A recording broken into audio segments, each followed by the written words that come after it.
soluciones a la ecuación que acabamos de desarrollar. Vimos que si la derivada parcial de P en la dirección del movimiento del líquido más 1 perdón, esto es la viscosidad por la segunda derivada parcial de la velocidad en la dirección perpendicular, que esto era igual a 0. Ahora podemos, por ejemplo, asumir la siguiente geometría, en que yo tengo un tipo de canal que tiene dos bordes, uno arriba y uno abajo, en que por acá está entrando el líquido y está saliendo por el otro lado. Tiene por ambos lados bordes, tiene una diferencia de altura de h, o sea, tengo un flujo a través de una membrana grande, no es un capilar en este momento, sino es prácticamente un sistema sándwich.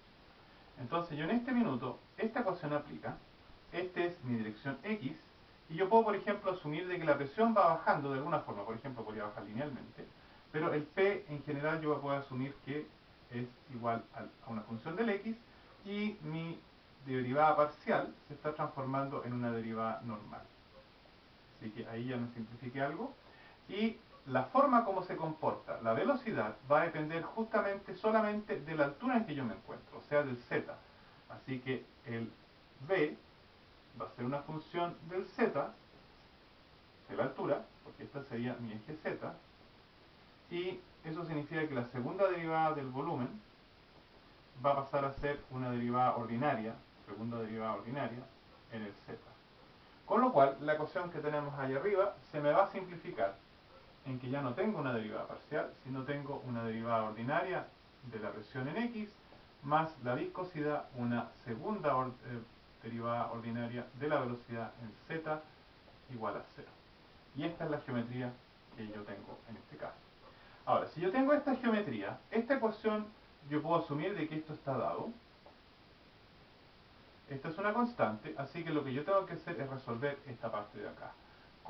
¿Qué velocidad? ¿Cómo es la función de la velocidad en la altura de modo de que me satisfaga esta ecuación de acá? Lo que sí tengo que considerar es cuáles son las condiciones de borde, porque resulta que en este borde yo puedo asumir que por la viscosidad la velocidad es 0. O sea, la velocidad en z igual a 0, yo puedo asumir que es igual a 0. Y también puedo asumir de que cuando llego acá arriba, en el borde superior, de la misma forma que en el borde inferior era 0, la velocidad en z igual a h, esto es igual a 0. Así que las velocidades arriba y abajo son 0. La pregunta es cómo varía la velocidad dentro de mi sándwich que yo tengo. Ahora, para eso es bastante simple, porque yo necesito alguna ecuación que la segunda derivada me quede algo constante, no dependa más de z, que me anule este término de acá. Y eso se puede hacer simple. Yo puedo, por ejemplo, escribir que b de z es un polinomio hasta segundo orden, de modo que la segunda derivada me va a dar justamente una constante. Yo puedo escribir que c0 más c1 por z más c2 por z al cuadrado. Y esa ecuación me va a satisfacer, de hecho, esta ecuación en forma trivial, porque la segunda derivada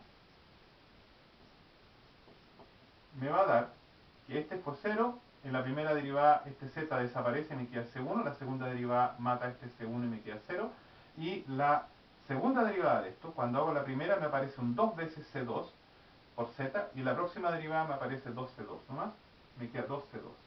Y el 2c2, según esta ecuación, al reemplazarlo, yo obtengo que de p a dx más eta, y ahora reemplazo en esta parte el valor que yo obtengo acá, 2c2, tiene que ser igual a 0. O sea, el c2 tiene que ser igual a menos 1 partido por 2 eta de p a dx.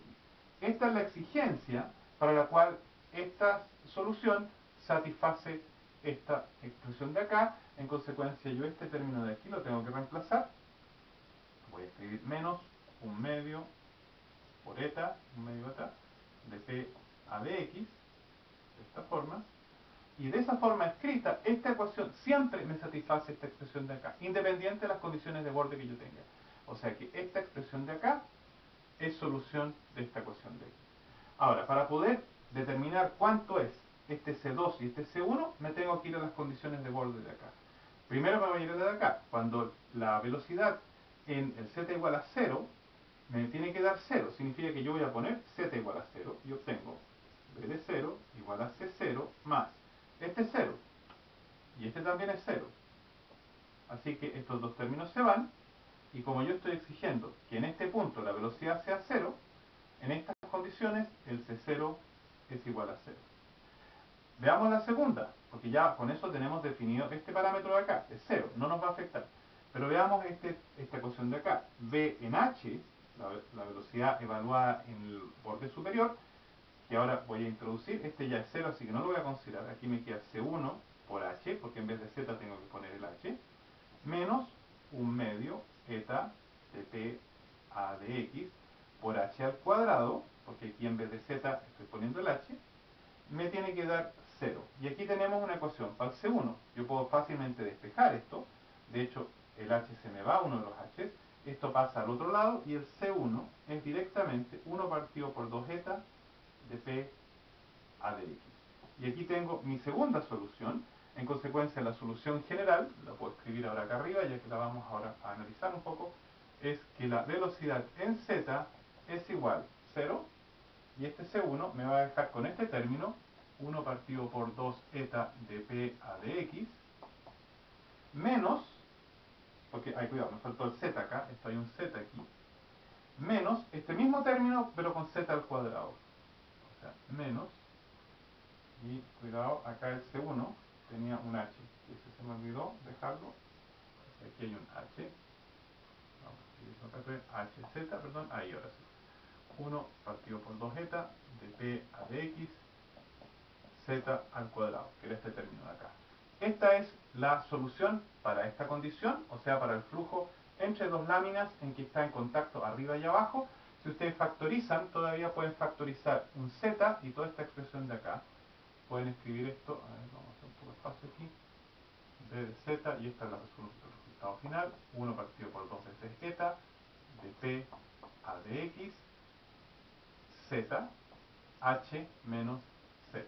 Este Z se factoriza porque hay un doble Z, y esta es la solución del flujo en este sistema sándwich. Veamos qué es lo que significa geométricamente.